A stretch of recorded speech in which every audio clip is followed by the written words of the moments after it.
السلام عليكم متابعي ومتابعات قناة كيفاش حصل. أهلا وسهلا ومرحبا بكنا وبكم في حلقة جديدة من حلقات قصص وملفات قضايا جرائم حدثت بإحدى مدن أو قرى المملكة. آمل متابعينا الكرام في أن تكونوا بخير وبصحة وسعادة إن شاء الله. كالعادة لن نطيل عليكم في هذا التقديم، ندخل مباشرة في سرد تفاصيل وأطوار جريمة اليوم. قضية اليوم هي واحدة من قضايا الشرطة القضائية. قضية اليوم دارت الأحداث ديالها بنواحي مدينة طنجة، بالضبط في سنة 2007. واحد العائلة، ناس ميسورين، ناس كيعيشوا في واحد المستوى اجتماعي راقي، ناس عندهم المحلات التجارية ديالهم، عندهم المقاهي ديالهم. هاد الأسرة هادي تتكون من الزوج والزوجة ديالو، عندهم جوج ديال الأبناء. البنت اللي هي البكر في العمر ديالها تقريبا ديك 23-24 سنة، والأخ الأصغر منها في العمر ديالو ديك 16-17 سنة. هاد السيد كيف قلت هو المعين الوحيد لهاد الأسرة، رجل شاب تقريبا في قرابة الخمسينات من العمر ديالو، كذلك الزوجة في نفس العمر ديالو. عندهم هما الفيلا ديالهم في حي الفيلات، ولكن أنا كيف قلت السيد عندهم محلات تجارية وعندهم المقهى ديالو اللي مكلف به هو شخصيا، مقهى مستقل على الفيلا. السيد هو المعين الوحيد لهاد الأسرة هادي، تيضل خدام، كيجي مثلا يتغدى في ديك الوقيته ديال الغداء بعد صلاة الظهر، وتيرجع ثاني للخدمة، تيخرج مع 6 أو 7، تيجي للدار ديالو، كيعاود عاوتاني يمشي بحسب هذا البرنامج ديال اليومي ديال هذا السيد. كيرجع مع 6 ديال العشيه، كيجلس مع موالين الدار ديالو، كيرجع مع 10 أو 11 تيسد هو بنفسه اللي كيشرف على الاغلاق ديال المقهى. السوار تيبقاو عنده. هذيك البنت اللي في العمر ديالها 23 سنه طالبه، كذلك الاخ ديالها تلميذ تيقراو. الزوجه ديالو عندها السيده اللي تخدم عندها تما في الدار، خادمه البيوت او المشغله. الامور غادا عند الناس على احسن ما يرام، كيعيشوا بخير وعلى خير، ما خاصهم خير كيف كنقولوا. واحد النهار جويه ديك الجوجونس 3 ديال العشيه، هاد البنت اللي كيف قلت في العمر ديالها ديك 24 او 23 سنه كانت غير تما في الدار. الام ديالها حتى هي كذلك كانت في الدار، وكانوا عندهم جوج ديال الناس ضياف، اخت الزوجه اي خاله البنت، والجده ديالها اي ام الزوجه. كانوا عندهم تما ضياف. الخدامه ما كانتش، كيف قلت وصلت ما بين جوجونس 3 ديال العشيه بحسب ما جا في المسطره. تخبروا البوليس على مستوى منطقه النفوذ التابعه لهم هذاك الحي ديال الفيلات. قال لك اودي راه شي مرة قتل شي واحد، يعني شي واحد من دوك اللصوص، راه قتلها في قلب الدار ديالها. كيفاش تقتلات في قلب الدار ديالها؟ حنا غادي نعرفوا شنو وقع في هذه القضيه هذه. جاو حلوا البوليس بعين المكان في الفيلا المعني بالامر، لقاو الناس مجموعين تما في دوك الاحياء ديال الفيلا. شنو كاين؟ ما كاين. البنت اللي كيف قلت في العمر ديالها ديك 23-24 سنه قالت لك اودي راه هجم علينا واحد الشاب، واحد السيد هجم علينا للدار ديالنا. قال لك حنا كنا ناعسين حسب ما تيقولوا هما. قال لك اودي كيف قلت انا كانوا 4 ديال الاشخاص كلهم عيالات، البنت والام ديالها واخت الام والام ديال الام، ام الزوجه. قالت لك اودي حنا تغدينا تقريبا مع ديك الوحده او الوحده ونص، وتكاو تينعسوا كيرتاحوا تياخذوا ديك القيلوله ديالهم. قال لك اودي كنتفاجئوا بان الام ديالي هذه البنت تقول في الاقوال ديال، قالت لك اودي تنتفاجئوا بان الام ديالي تتغوت وتتصرخ.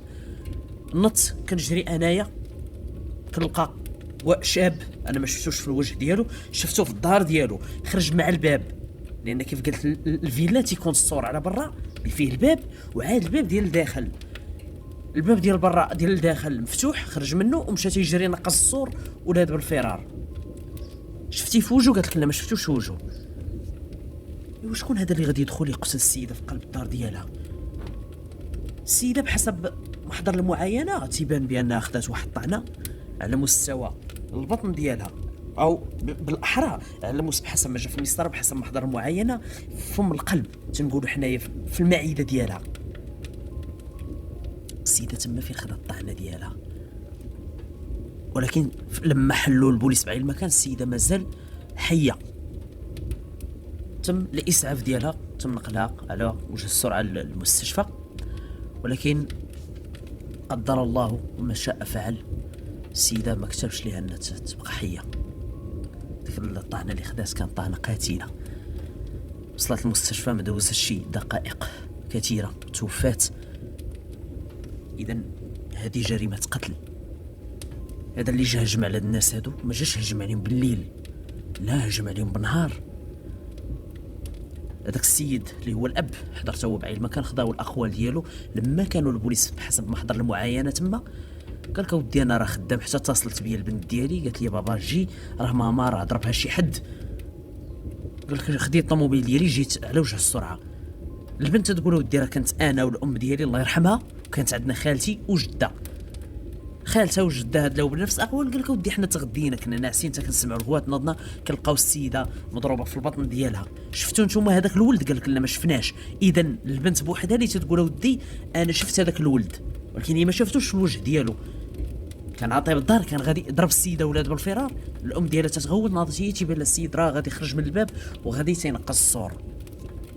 هذه الاقوال ديالها. الزوج كيف قلنا في الاقوال اللي تضمن المحضر الرسمي ديالو قالوا ودي انا كنت في الخدمه في المقهى اللي تنشتغل فيها، اتصلت بي البنت ديالي قالت لي ماما راه ضربها شي حد، جيت للدار لقيت البوليس لقيت الاسعاف صبوني هنايا. هذه الهضره وهذه الاقوال اللي كيقول هو. ولكن البنت تقول سيدي راه هذاك اللي ضرب شاب طويل ومغليظ مرقيق بحسب الاوصاف لي بورتري فيزيك اللي تتعطي، ولكن تقول انا ما شفتش الملامح ديال الوجه ديالو.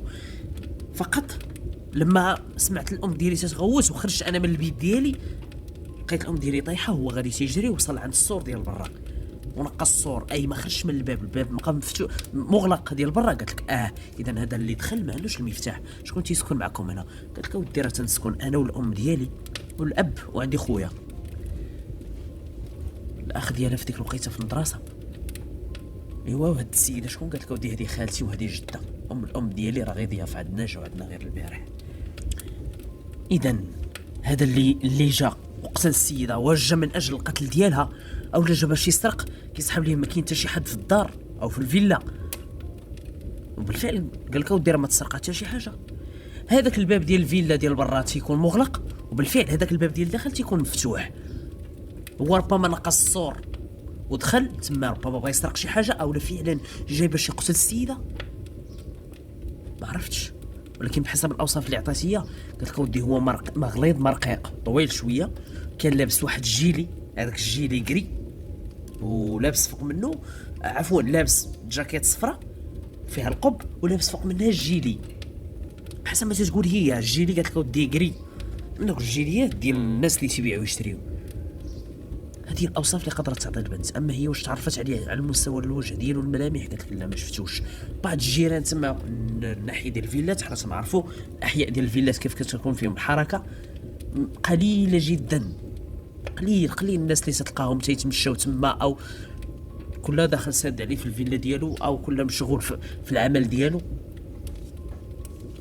على اي البوليس ما خداوش شي معلومه او شي معطى قدر يفيد في البحث، فقط تبين بان ربما السيد اللي جا قتل الضحيه اما جا من اجل القتل ديالها او ربما جا من اجل السرقات يسحب ليه راه ما كاين حتى شي حد في الدار، او ربما هو عرف بان الدار فيها الناس ودخل قال غنتسلس من هنا ونسرق. ربما اللي طمعوا اكثر هو الباب ديال الداخل اللي كان مفتوح، قال غنقص غير السور وندخل. ما عرفتش، ولكن السيد جاي تيتحوز معاه آلة حاده اللي هي اللي تسددت بها الطعنه للضحيه اللي صرح بها الطبيب الشرعي من بعد. قال لك ودي الطعنه اللي خدات السيده راه بآلة حاده. اي السيد جاي مع سكين، اي ان الجاني جاي معول، جاي دير الحسابات ديالو في راسو، جاي مع داك السكين او ديك الوسيله اللي يستعمل في القتل ديال الضحيه. هنا البوليس كيف كتبغيو يعرفوا واش الامر يتعلق بالسرقه يبحثوا يمشيو في هذا البيز ديال السرقه او لا يمشيو مع تصفيه حسابات. السيده مقتوله في قلب الدار ديالها ما تسرقات حتى شي حاجه. السيد اللي جا ما عندوش المفاتيح ديال الفيلا، فقط نقز الباب ديال السور، ولما بغى يخرج عاوتاني نقز الباب ديال السور اللي على برا. إذا شنو واقف هاد القضيه؟ السيد اللي هو الزوج قال لك ودي ما عندنا حسابات مع حتى شي حد، ما تنتخاصموا مع حتى شي حد. والبنت ديالو اكدت هاد الاقوال، قالت لك ودي حنا ناس داخلين سوق راسنا، الاب ديالنا خدام على راسو، انا طالبه، كاين خويا صغير في العمر ديالو شي 16 او 17 سنه، حتى هو خداو الاقوال ديالو. قال لك ودي لا ما عرفتش ما شفتش، انا كنت في المدرسه. هذه الاقوال ديالهم. اذا كان بالفعل هاد الناس هادو ما عندهمش شي تصفيه حسابات وشي عداوه شي حساب قديم، لان حنا بغينا نشير لواحد النقطه، لما تتسال شي واحد تقول له ودي واش عندك شي مشكل مع شي حد، هو العقل ديالو كيمشي غير واش تخاصمتي مؤخرا مع شي حد. اما هو راه كاين الحقد، راه كاين اللي شي نهار قلتي لي غير كلمه واحده وبقات تدور لي في بالو 15 10 سنين 7 سنين، تيتسنى في الدقه فين ينتقم. وهادشي عرفناه من خلال الكثير والكثير من المصادر. ابسط حاجه تقدر تخرج على اللسان ديالك تتاثر في ذاك الشخص وتبقى حاقد عليك، تيتلاقى معك تيسلم عليك، تيموت شي فرد من افراد الاسره ديالك تيقدم لك العزاء، تدير شي مناسبه وشي حفل تيهنيك، ولكن في الداخل ديالو تيتسناك طيح. كذلك هاد الناس هادو قال لك ودي لا ما عندنا حتى شي عداوه او شي حسابات مع شي حد نهائيا، ما تنتخاصموا مع حد. اذا واش الامر تيتعلق بالسرقه؟ ولكن لنفترض ان هذا اللي جا باش يسرق، واش كاين شي حد اللي غادي يجي يسرق تقريبا مع 2 أو 3 ديال العشيه؟ حنا اللي تنعرفوه هو ان السرقه اللي تنعرفوه بالاغلبيه ديال السرقات كيكونوا بالليل ماشي بنهار. ولنفترض انه بالفعل وهذه كانت واحده من السرقات اللي غادي يتموا بنهار، واش هذا اللي غادي يدخل الفيلا وعارف بان فيها السكان، عارف بان الباب تيبان ليه راه مفتوح لداخل، هو تيقول غادي ندخل نسرق؟ كيفاش فكر؟ واش لربما جا دايز من تما تيطل من هنا بان لي بان الباب ديال الداخل مفتوح، سهل عليه الامر، قال انا غادي نقص غير السور وغندخل تما ونتسلت من هنا ونتسلت من هنا. وكيف ذكرت هاد النقطه هذه ما عرفتش كلشي ممكن، ولكن السيده كيف قلت انا ربما فطنات به، خرجت تتشوف ضربها على مستوى المعده ديالها. خاصه السيد ما تعرفش شكون هو، شافته البنت تتقول ودي انا شفتو غادي تيجري طويل، وعطات الاوصاف ديالو وعطات حتى طبيعه الهندام اللي كان كيرتادي في هذيك اللحظه. على اين الزوج في ظل توسيع دائره البحث معاه واخذ الاقوال صرح لهم قال ما ودي انا اللي تنعرف اللي ساكنين معايا انا هنا في الدار، لكن انا والزوجه ديالي الناس اللي ساكنين بشكل رسمي انا والزوجه ديالي وبنتي وولدي فقط. اما ديك السيده نسيبتي اللي هي ام الزوجه ديالي والاخت ديالها قال لك راه جبناهم غير البارح، اي السيده تقتلت اليوم الزوجه ديالو هما جابوهم البارح، مشاو عندهم حتى البلاد ديالهم وجابوهم ضياف عندهم بالسياره ديالهم هما. قال لك ولكن اللي تنعرف انا راه ما تيجي عندنا حتى شي حد، لان البوليس قالوا ليه شوف لا ربما شي شاب عطاوه المواصفات ديال اللي عطات بنته، كتقول ودي راه شاب طويل مرقيق مغليظ وهاش كان كيرتدي وكذا. قال لك ودي لا انا اللي تنعرف راه ما كيجي عندي حتى شي شاب كيتردد على الفيلا ديالي نهائيا. ولكن النقطه اللي غيصرح بها هو واللي غادا تفتح واحد البيست اخرى بالنسبه للبوليس اللي كيشرفوا على البحث في هذه القضيه، قال لك ودي حنا راه عندنا السيده اللي تخدم عندنا، هي اللي من الناس اللي تيترددوا على الفيلا ديالنا، ولكن الخادمه في ذاك النهار اللي تقتلت فيه السيده ما كانتش هي تما، ما كانتش في الفيلا. قال لك ودي هذيك السيده راه ماشي تخدم عندنا بشكل يومي، قال لك حتى كنحتاجوها عاد كتصل بها الزوجه ديالي حتى تجي تساعدها في الاشغال المنزليه، تمشي شحال تجي عندكم من مره في الاسبوع. قال لك ودي على حسب، مره 2 مرات مره 3 مره حتى 4 المرات. قال كل مره وشحال. هاد السيده هادي خصنا نعرفوا شكون هي، خصنا نهضروا معها. بالفعل توصلوا لهاديك السيده ديك الخادمه قالت لك ودي شوف انا بالفعل خدامه عند الناس، واكدت نفس الاقوال اللي قال الزوج، قالت لك انا ما خدامش معهم دائما، انا تنخدم عندهم مره 2 3 حتى 4 حتى 5 المرات كاع في الاسبوع، تنخدم عندهم بشكل يومي وترفع شي تمشي في حالي. نحتاجوني راه تيقولوا لي جي عندنا اليوم فلاني، او ما احتاجونيش تيقول لك تنعيطوا لك تنبقى في الدار ديالي، انا راه ما تنخدم عند حتى شي حد اخر من غير هاد الناس هادو. قالوا لا بلاتي عندك شي ابناء؟ قلت لك سيدي عندي 2 ديال الابناء، البكر في العمر ديالو ديك 18 19 سنه، ولدي الصغير في العمر ديالو ديك 15 14 سنه، وعندي بنتي باقا صغيره تقريبا في العمر ديالها شي 8 سنين. والبوليس قالوا لها ربما يقدر يكون واحد من ولادها، رغم ان هي تتقول ودي انا ولادي ما تعرفونيش انا فين تنخدم، فقط الزوج ديالي هو اللي تيوصلني بعض المرات بالموطور حتى الفيلا وتيمشي. اذا السيده تدخل حتى الزوج ديالها. جابوا دوك جوج ديال الاولاد، واحد في العمر ديالو ديك 15 عام وواحد في العمر ديالو ديك 18 كيف قلنا او 19 سنه. الاول تيقرا قال لك انا تلميذ، دخلوا تما عطاوه وقفوا على الحيط، اي غادي يجيبوا البنت تشوفوا على الشكل ديال الدار ديالو من الخلف. البنت جات قالت له ودي لا ماشي هذا، انا هذاك اللي شفتو طوال من هذا، اي بحسب ما تقول هي تقول ودي راه تقريبا شي متر و90 اللي فيه وما غليظ ما رقيق. هذاك الولد رقيق بزاف. الولد ديال الخادمه قالت لا سيدي ماشي هو هذا اللي شفت، انا اللي شفت طول من هذا وغليظ عليه عامر عليه واحد شويه، وكان لابس جاكيت صفراء وجيلي في الكري، جيلي من دوك الجيليات ديال الناس اللي فيهم الجيوب بزاف تيستعملوا الناس ديال البيع والشراء اللي تيبيعوا ويشريو. قالوا ياك ما الزوج ديالها، جابوا الزوج تا هو قال لك لا سيدي الزوج ديالها رجل قصير متوسط في الطول ديالو. اذا البنت تقول لا سيدي ماشي هما هاد الناس هادو. غريب الا ما كانوش هاد الناس هادو اللي تيترددوا على الدار ديالهم. الزوج تيقول لك اودي هادو هما الناس اللي تيدخلوا لداري، الخادمه انا والزوجه ديالي وولدي وبنتي، هادشي اللي كاين. اكدوا عليه البوليس، ولكن هو تيذكر فقط غير هاد الناس. السؤال اللي تطرح في القضيه الا ما كانش هذا اللي خص الزوجه ديالو تما على ود تصفيه حسابات، ربما جا على ود السرقه، وما كانش هو واحد من الناس اللي معتادين يترددوا على الفيلا، اذا هذا شي حد اللي براني ربما غيديز من تما.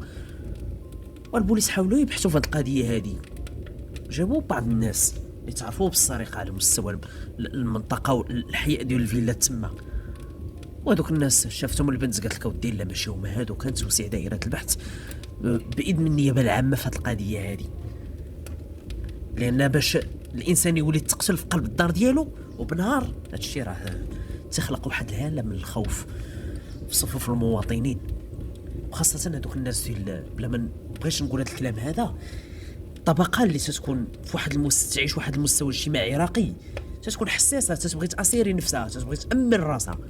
لما توقع غير الجار ديالها شي كارثه تيتعرض للسرقه قدام الفيلا ديالو او كذا، كلشي تيتكلم، كلشي تيطالب بالامن وكلشي كذا وكلشي كذا. هادشي اللي وقع لهاد الناس هادو. حتى لهنا جميع الابحاث والتحريات، باش نشير لواحد النقطه، كانت ابحاث وتحريات محدوده. علاش؟ لان اللي تيحدد محدوديه الابحاث او الابحاث كتكون مفتوحه هو الاقوال ديال الشهود او ديال المعنيين بالامر. لان السيد تيقول ودي انا الناس اللي تيدخلوا للدار ديالي، دونك انا البحث محدود، غيبحثوا غير مع شي ناس قلال، الخادمه والابناء ديالها ربما، هادشي اللي كاين. دازت على هاد القضيه هادي واحد المده ديال ما يزيد عن اسبوع بحسب ما جا في المسطره. البوليس مازال تيبحثوا، التقرير ديال الطبيب الشرعي حتى هو ما قدمش شي معطى او شي معلومه اللي تقدر تفيد في البحث، فقط كيقولوا ديما السيده راه عندها واحد الطعنه على مستوى فم المعده ديالها، يعني ما بين الصدر والبطن، وديك كتكون طعنه قاتله. هذاك المكان راه يقدر يموت الانسان غير بمجرد ضربيه، غير باليد ديالك الا كانت شي ضربه اللي هي قويه كيموت، فما بالك طعنه بسكين. هادشي اللي يقدر يفيد به البحث. حضروا الناس ديال التشخيص القضائي، حاولوا يرفعوا بعض البصمات، ولكن واش هذوك البصمات اللي غادي ترفعوا غيعطيو شي نتيجه؟ لان السيد ما حاولش يستعمل كاع الابواب نهائيا. البنت تقول ودي الباب ديال الفيلا لداخل راه تيبقى مفتوح، اي طبيعه الحال الجاني ما قدرش يقيس الباب، وحتى الباب ديال برا ما قاسوش لانه هو غير مقصور ما عندوش المفاتيح. واش غيلقاو شي بصمات؟ السيد ربما غيدخل الدار تلاقى مع السيده مع ذاك الخوف، ربما هي شدات فيه هو ضربها، الله اعلم، لاد بالفرار. اي ما حاولش يستعمل ايديه الا في المكان اللي تسلق هو، المكان اللي تسلق هو مغطى بالاشجار، كاين الاشجار تمايا، ما كاينش شي حاجه اللي يقدروا يرفعوا منها البصمات. على اي بقى البحث جاري في القضيه. كيف قلت مرات واحد المده ديال ازيد من اسبوع، واحد الليله تقريبا ديك 11 ونص ديال الليل بحسب ما جا في المسطره، هذاك الزوج ديال الضحيه عنده رقم الهاتف ديال الضابط اللي كيشرف على البحث. الا انا عطيه رقم التليفون تيقول له شكون شي معطى اتصل بيا. فديك الليله اتصل بيه، قال له ودي السلام عليكم. قال له ودي عندي واحد المعلومه راه بغيت نقولها لك. قال لي شوف واش تقدر تجي عندي دابا. انا قال لي راه خارج من المفوضيه، قال لي راني في الدار ديالي. قال لي ولكن انا غادي قول لي انت فينك انا غادي نجي عندك. قال لي ودي واش تقدر تجي عندي الفيلا ديالي. وبالفعل الضابط جا عنده حتى الفيلا ديالو ودخل السيد وتيتكلم معاه. قال لي ودي انا عيطت لك في هذا الوقت، راه واحد كنت كنتناقش انا والبنت ديالي دابا. قال لي وذكرت لي المواصفات ديال هذاك خينا اللي جا دخل الدار. لان باش نشير لواحد النقطه، هذه واحده من الثغر اللي توقعوا في الابحاث والتحريات القضائيه، هي ان البنت ديالو صرحت بالمواصفات تقول ودي راه اللي دخل راه طويل القامه حسب ما تقول لي، تقول راه فايت متر 80 فايت متر 85 ربما السيد فيه متر 90 وهالمواصفات ديالو وهاش كان كيلبس وكذا وكذا. هاد الهضره هذه جبداتها مع الاب ديالها. الزوج تيقول للضابط قال لي ودي انا البنت ديالي انا تنهضر معاه دابا، هاد المواصفات اللي ذكرت ليا كتنطبق تماما تقريبا مع المواصفات ديال واحد الشاب خدام عندي في المقهى ديالي. وانا نبغي نشير لواحد النقطه، هي انه قلما نجد بعض الابحاث بعض التحريات القضائيه اللي ما فيهاش ثغر، قليل جدا. لابد تلقى شي مسطره فيها بعض الثغر بعض الخلل اللي ارتكبوه حتى المحققين. البنت كانت صرحت للبوليس واحد الوقت قالت لي مودي راه اللي قتل الام ديالي ها المواصفات ديالو ها البورتري فيزيك ديالو ها الهندام ديالو كذا كذا، ولكن باعتبارها هي الوحيده اللي شافته. ولكن هاد المواصفات هذه ما استثمروهاش البوليس، عوض ما ياخذوا هاد المواصفات ويسولوا بها كاع افراد العائله، يسولوا حتى الزوج يقولوا لي ودي واش ما كتعرفش شي حد الطول ديالو كذا كذا كان لابس هذه هاد الهضره ما تجبداتش، حتى بقات تجبدها للزوج مع الابنه ديالو. تا فاتت الوفاه وتقتلات السيده وتدفنات وخرج تقرير الطبيب الشرعي وهما تيهضروا هي تقول لي بابا راه كذا كذا. وقال لي انا هاد المواصفات راه تذكروني بواحد الولد خدام عندي في القهوه.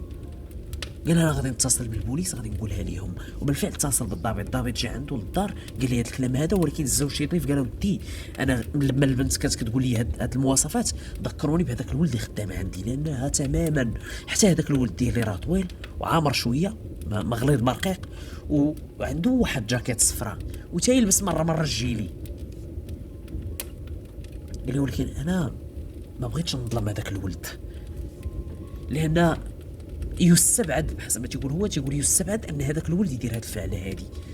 ولكن اللي خلاه يزيد يشك فيه رغم انه تيقول للبوليس ودي انا ما بغيتش نظلمو، قال ودي انا هذاك النهار اللي تقتلت الزوجه ديالي هو ما خدمش، لان قبل هذاك النهار قال لي فلان سماه بالاسم ديالو قال لي ودي راه غادي تعطيني واحد النهار راني عيان شويه وراه كذا وراه كذا، اي الغد ما غاديش يجي اللي النهار اللي تقتلت فيه الضحيه في الفيلا ديالها. والبوليس سولوا السيد قالوا لي هاد الشاب هذا اللي تخدم عندك شحال في العمر ديالو؟ وقال لك السيدي راه قرابه الثلاثينات، يمكن في العمر ديالو 30 سنه ربما اكثر ربما اقل. قال لك ولكن راه واحد المده ديال ربما 5 سنين هو خدام عندي، خدام في الداخل في الكونتوار هو اللي تيعصر القهوه. هذاك الضابط قال لي ودي واش هذا الولد هذا تيعرف الفيلا ديالك فين تسكن؟ قال لي ودي تيعرف. قال لي راه شحال مره جا عندي هنا ربما تنبغي نديو شي حاجه. قال لي راه غير اخر مره دابا تقريبا واحد المده ديال شي شهر ونص او شهرين. قال لي كان جا معايا جبتو معايا في الطوموبيل هزينا واحد البريساق ديال القهوه هز معايا في الطوموبيل ومشينا ديناها للقهوه بدلناها عارف الدار. منين الاصل ديالو؟ قال لك سيدي الاصل ديالو من هنا من مدينه طنجه. تعرف الدار ديالهم؟ قال لك سيدي تعرف الدار ديالهم. ولكن بما ان نزولا عند رغبه الزوج كيقولوا ودي انا السيد ما بغيتش نظلمو وما بغيتش نشك فيه بطريقه مباشره، الضابط قال لي ودي شوف هاد الهضره دابا اللي ذكرتي تبقى بيناتنا، واش هاد السيد باقي خدام معاك؟ قال لك السيدي باقي خدام معايا.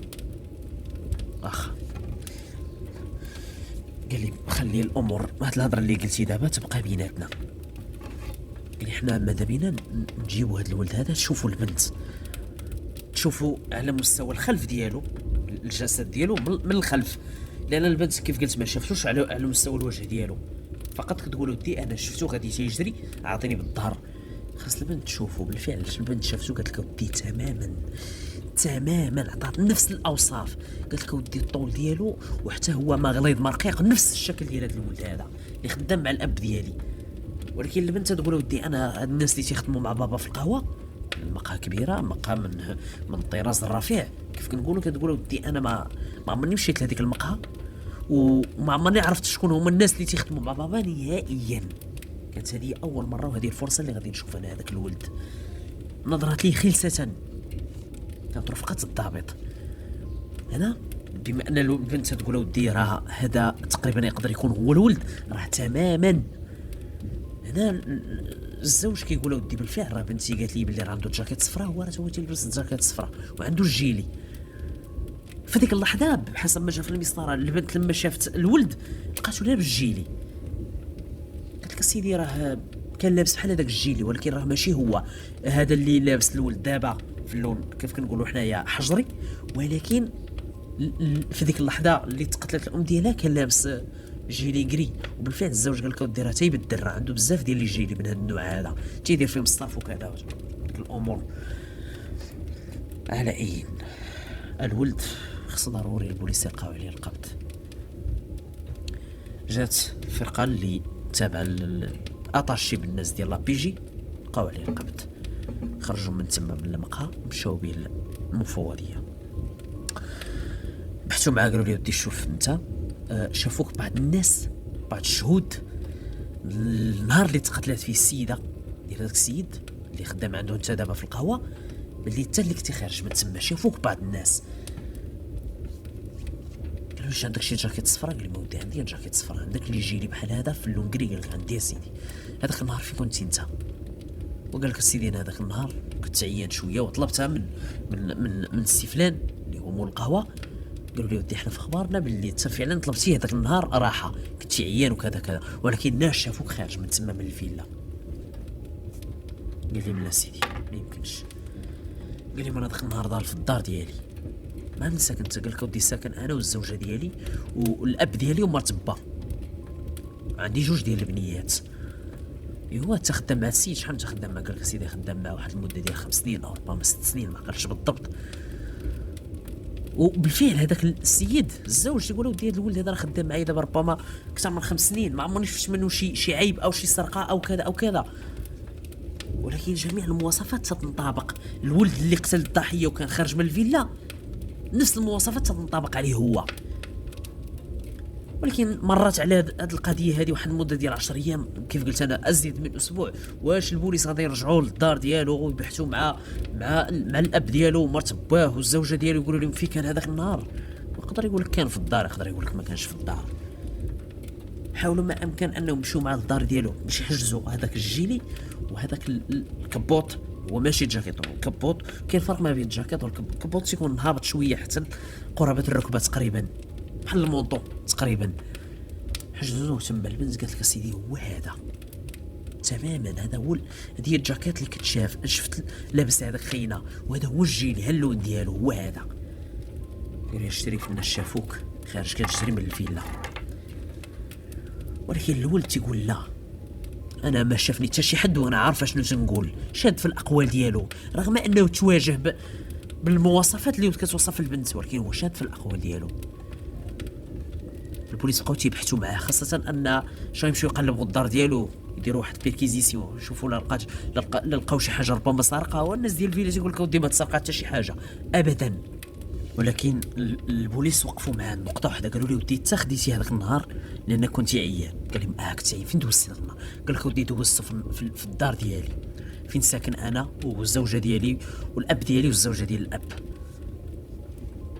مشاو مع البوليس، خلاو تما مشاو البوليس للدار ديالو، بغاو يعرفوا هذا السيد واش في الاونه الاخيره دوز شي نهار في الدار ديالو. الزوجه قالت لك سيدي راجلي مده هذه ما بقاش جلس. من المناسبه كانت واحد المناسبه دينيه اللي هي عيد الاضحى، قالت لك تقريبا اللي مرت على دابا ازيد من شهر ونص.